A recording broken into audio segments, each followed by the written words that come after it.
श्री राम जय राम जय राम।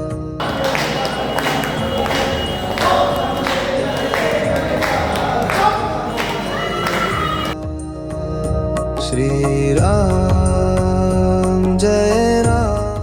अभी हम खड़े हैं माँ जानकी जी की जन्मस्थली पुनौरा धाम के इस पावन मंदिर में, जहां हमारे साथ इस मंदिर के जो मुख्य पुजारी हैं, इनसे हम जानेंगे ये जगह क्या है, इस जगह का इतिहास क्या है, और अभी जो एक परियोजना के बारे में काफ़ी चर्चा है, उसको लेकर के क्या कुछ बातें हैं, तो हम पूरी चर्चा इनके साथ करेंगे। तो देख रहे हैं 4 मूर्ति, उसमें राम जी सीता जी, राम जी सीता जी, 2 राम जी 2 सीता जी हैं।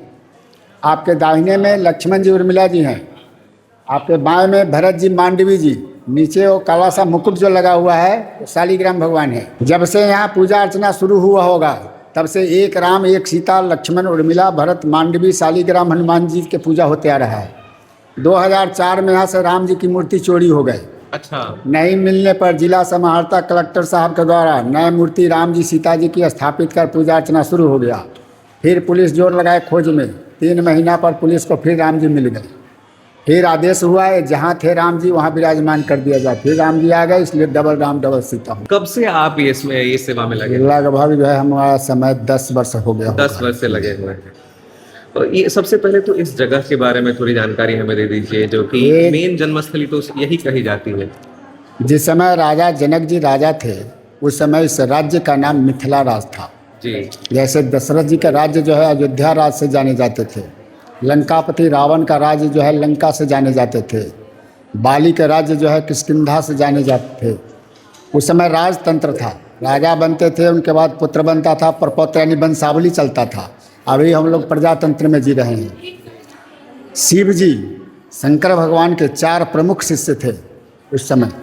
राजा जनक जी महाराज, परशुराम जी, लंकापति रावण, बानासुर। एक बार शिव जी की सभा लगी जिसमें 4 शिष्य को आमंत्रित किए, बुलाए, जिसमें 2 ही शिष्य उपस्थित हो पाए, राजा जनक जी महाराज, लंकापति रावण। दोनों शिष्य के बीच वेद पुराण में शास्त्रार्थ होने लगा। शास्त्रार्थ करते करते राजा जनक जी जीत हासिल किए। राजा रावण पराजित हो गए। इस पर जो है राजा रावण बड़ा दुखी हो गए कि हमने 10 सिर काट कर शिव जी की पूजा करते हैं, फिर भी हम पराजित हो गए। उन्होंने ईर्ष्या बना लिए कि राजा जनक से इसका हम बदला लेंगे। अच्छा। राजा रावण अपने वापस लंका गए। राजा क्या कहते हैं जनक जी महाराज जो है शास्त्रार्थ में जब जीत हासिल किए जनक जी महाराज, तो शिव जी ने एक धनुष देकर जनक जी महाराज को पुरस्कृत किए। अच्छा। जो धनुष श्री राम जी स्वयंवर में तोड़े। क्योंकि ये शास्त्रार्थ की चर्चा कई जगहों पर नहीं है, ज़्यादा पता नहीं। इसके बाद जो है वही धनुष तोड़े हुए थे। इसके बाद दोनों राजा अपने अपने घर वापस हो गए। हर राजा अपने अपने राज्य में कर के रूप में कुछ न कुछ लेते हैं। कोई थोड़ा ढंग से लेते हैं, कोई थोड़ा बेढंग से लेते हैं। राजा रावण थोड़ा अन्यायी ढंग से लिया करते थे। आज भी जिसके पास सारा संप्रभुता मजबूत है वो कितना भी चाहे कि हम नम्रता से जिए, फिर भी समय समय पर क्रोध जो है भड़क जाएगा। रावण उस समय बली नहीं थे, महाबली थे। विद्वानों में महाविद्वान थे, पंडितों में महापंडित थे, यानी कोई चीज़ की कमी उनके पास नहीं था। वैसे व्यक्ति को तो क्रोध आना जो है जरूरी है। नाश का समय भी आता है तो ये भी कराता है। राजा रावण के युद्ध के लिए श्री राम जी को अवतारित होना पड़ा। अन्याय शुरू होने पर राजा राम जी ने जब अवतारित हुए तो उन्होंने प्रतिज्ञा की कि पृथ्वी से निशाचरों को विहीन करेंगे। राजा रावण अपने लंका में जो कर तसीली करते थे, वो जो लोग असहाय थे, साधु संत थे, जंगल में रहने वाले थे, वैसे लोगों से शरीर से रक्त निकालते थे। जो देने में कुछ भी सक्षम नहीं है वैसे लोगों से शरीर से रक्त निकालते थे। वो रक्त निकालते निकालते घड़ा में रखते रखते जब घड़ा भर गया रक्त से, तो तहसीलदार ने रावण के पास जमा किया। ये देख कर रावण बड़ा हर्षित यानी बहुत खुश हुआ। तहसीलदार ने बताया कि सरकार ये खुश होने की बात नहीं है, ये श्रापित घड़ा है।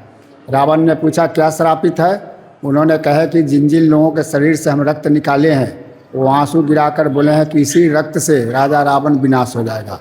राजा रावण ने सोचे कि अच्छा मौका आ गया है, राजा जनक के राज में अगर इस रक्त भरा घड़ा को गड़वा दिया जाए तो वो नाश हो जाएगा, हम बच जाएंगे, अलग से अलग देख लेंगे। अच्छा, ये दुश्मनी वहाँ से कनेक्ट हुआ? दुश्मनी वहाँ से कनेक्ट हुआ। इसके बाद जो है वो जगह का चुनाव किए कि मिथिला राज में इस घड़ा को कहाँ पर गड़वाया जाए। मिथिला राज की चौहद्दी आया है विष्णु पुराण में। उत्तर में हिमालय, दक्षिण में गंगा, पूरब में कोसी नदी, पश्चिम में नारायणी गंडकी नदी। 64 कोस चौड़ा, 96 बड़ा फैलाव था इतना। 64 कोस चौड़ा, 96 कोस लंबा। अभी हम लोग जानकी जन्मभूमि पुनौरा धाम पर जो खड़े हैं, ये लगभग मध्य भाग बीच माना गया है। ये जगह उस समय पुण्यारण्य वन जंगल से जाना जाता था। पुण्य यानी पुण्य होता है, अरण्य मीन्स जंगल वन होता है। राजा रावण ने सोचे कि पुण्यारण्य वन जंगल मिथिला राज का अगर पुण्य का जगह माना गया है तो वहीं पर इस रक्त भरा घड़ा को गरवा देने से वहाँ का पुण्य छिन्न होगा, नाश का समय नज़दीक आ जाएगा, जो हम देख लेंगे। ये सोचकर आप पीछे गए होइएगा या जाइएगा, सीता कुंड बना हुआ है, उस कुंड के पास जो है उस घड़ा को गरवा दिए। गरवा देने के बाद मिथिला राज में भीषण अकाल पड़ गया। लोग रास्ता देखने लगे, अब अकाल मिटेगा, अब बारिश होगी, अब बारिश होगी। देखते देखते समय 12 वर्ष निकल गया।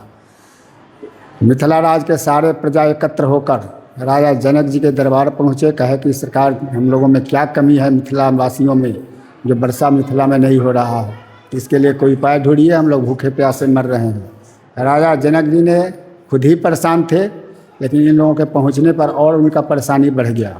उन्होंने सोचे, बहुत अनुभवी जो है ज्योतिष विद्या जानने वाले पंडितों को खोज किए और बुला करके कहे कि आप लोग अपने ज्योतिष विद्या के द्वारा बताइए कि हमारे मिथिला में बारिश क्यों नहीं हो रहा है, इसके लिए हम कौन सा रास्ता अपनाएं। बड़े बड़े ज्योतिष विद्या जानने वाले पंडितों ने बताए कि राजा जनक जी अगर अपने हाथों से स्वयं हल चलावेंगे तो वर्षा होने की संभावना है, ऐसा प्रमाण में आ रहा है। राजा जनक जी ने कहा कि मेरा राज इतना लंबा, इतना चौड़ा, जो हम चौहद्दी में आपको बताए हैं, सिद्ध करके जगह बताइए कि कहाँ पर हम हल चलावे ताकि वर्षा हो। उसमें आया कि पुण्यारण्य वन जंगल में, इस जंगल का नाम लिया। हमारे यहाँ कोई भी पर्व त्यौहार होता है, चंद्र ग्रहण लगे, सूर्य ग्रहण लगे, उस अवसर पर कोई भूमि दान करने वाला है, कोई वस्त्र दान करता है, कोई सोना दान करता है। जिसके पास कोई सामर्थ्य नहीं है या हौसला कमज़ोर है, वैसे व्यक्ति क्या करते हैं, 200-250 ग्राम चावल, 2-4 रुपया रख कर उस पर सारे परिवार उसको छू लेते हैं, अकल होकर के ब्राह्मण को दान के रूप में देते हैं। राजा जनक जी के समय एक बार सूर्य ग्रहण लगा हुआ था। सूर्य ग्रहण के अवसर पर उन्होंने पुण्यारण्य वन जंगल, पौंड्रिक नाम के ऋषि यहाँ भजन करते थे इस जंगल में, उनको ये दान दे दिए हुए थे। उन्होंने कहे कि वो दान दिया हुआ भूमि है, उस जंगल को हमने दान दे दिए हुए हैं पौंड्रिक ऋषि को, वहाँ हम हल कैसे चलावेंगे, हमारे अधिकार क्षेत्र से अलग है। कुछ साधु संतों ने सलाह दी कि चलकर उनसे पूछा जाए। राजा जनक जी महाराज कुछ साधु संतों के साथ यहाँ आए, पौंड्रिक ऋषि से मिले, सारी समस्या बताए। पौंड्रिक ऋषि कहे कि प्रजा के भलाई के लिए आपको जो भी करना है आप स्वतंत्र हैं, हल चला सकते हैं। जब उन्हें अनुमति मिल गया हल चलाने के लिए तो फिर से वापस जनकपुर गए और वहाँ से हल चलाने की तैयारी करके वो चले। विष्णु पुराण के अनुसार उनके पीछे पीछे 88,000 साधु संत प्रजा पीछे लग गए कि हमारे राजा हल चलाने चल रहे हैं। यहाँ से लगभग 3 किलोमीटर पर एक मंदिर है जानकी स्थान के नाम से, सीतामढ़ी में जी। वहाँ पर उन्होंने आकर के 88,000 लोगों को रात्रि विश्राम रुकने के लिए जगह बनाई। घास फूस के घर को हम लोग मिथिला में मड़ई बोलते हैं, मड़ई बनाए। और यहाँ से लगभग 5 किलोमीटर उत्तर दिशा में, उसका पूर्व नाम था बैरिया, वहाँ बैर का जंगल उस समय ज़्यादा था, अभी वो हलेश्वर स्थान के नाम से बदल गया है। वहाँ पर उन्होंने जा कर के हल चलाने से पहले हलेष्टि यज्ञ किए और महादेव जी की शिवलिंग अपने हाथों से स्थापना करके वहीं से वो हल चलाना शुरू किए। हल चलाते हुए जब पीछे सीता कुंड के पास आए तो रावण के द्वारा रक्त भरा घड़ा जो गाड़ा गया था वो हल से टकराने पर वो फूटा। फूटने पर उसमें से अष्ट सखी 8 लड़की के रूप में दिव्य सिंहासन सहित निकली। ये देखकर राजा जनक जी ने स्तुति की हुई है, भाई प्रगट कुमारी, भूमि विधारी, जनितकारी, भयहारी। ये स्तुति करने पर उसमें से 7 बच्ची सिंहासन सहित विलुप्त हो गई, धरती में दब गई और मध्य भाग की बालिका जो थी वो बच्ची रूप में रोने लगी। राजा जनक जी उसे गोद उठा लिए। उस समय से बारिश होना शुरू हो गया। राजा जनक जी ने सोचे कि ये भूमि दान दिया हुआ है, यहाँ जो कुछ मिला ये पौंड्रिक ऋषि का हक बनता है। उन्होंने उस बच्ची को पौंड्रिक ऋषि के गोद में डाल दिए कि सरकार इस पर आपका अधिकार बनता है, आपको हमें भूमि दान दे दिए हुए हैं। पौंड्रिक ऋषि कहे कि इसका पालन पोषण हम कर नहीं पाएंगे, कर भी लेंगे तो भविष्य में कलंकित हो जाएंगे। आप राजा हैं, आप इसे संतान के रूप में स्वीकार करें। फिर से जनक जी महाराज के गोद में डाल दिए और यहाँ पर पौंड्रिक ऋषि ने नाम रख दिए जनक पुत्री जानकी।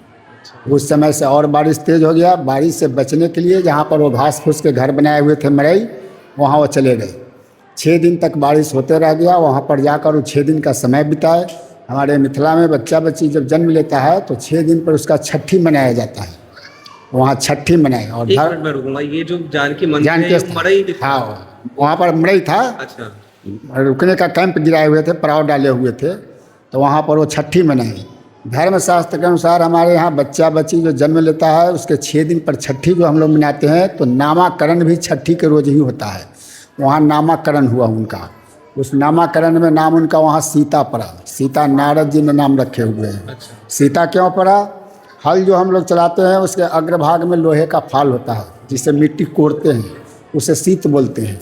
और मिट्टी जो कोड़ते हैं उसे सिराउर कहते हैं, गड्ढा कहते हैं। क्षेत्रीय भाषा अलग अलग है, दोनों को मिलाने से सीता बनता है। इसीलिए नामाकरण में वहाँ नाम उनका सीता पड़ा। और घास फूस के घर जो बना हुआ था मरई, जिसको हम लोग बोलते हैं, इसलिए जगह का नाम पड़ गया सीता मरई। और ये जगह जो है पुण्यारण्य से प्रभंस होकर पुनौरा के नाम से बदल गया। ये जन्म स्थली हुआ, वहाँ पर उनकी छठी मनाई गई। इसके बाद वो जनकपुर ले गए, वहाँ उनका पालन पोषण हुआ।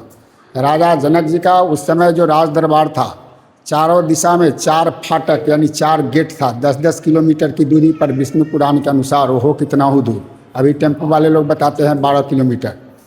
तो चारों दिशा में 4 फाटक यानी 4 गेट था। चारों गेट पर 4 धाम बना हुआ है।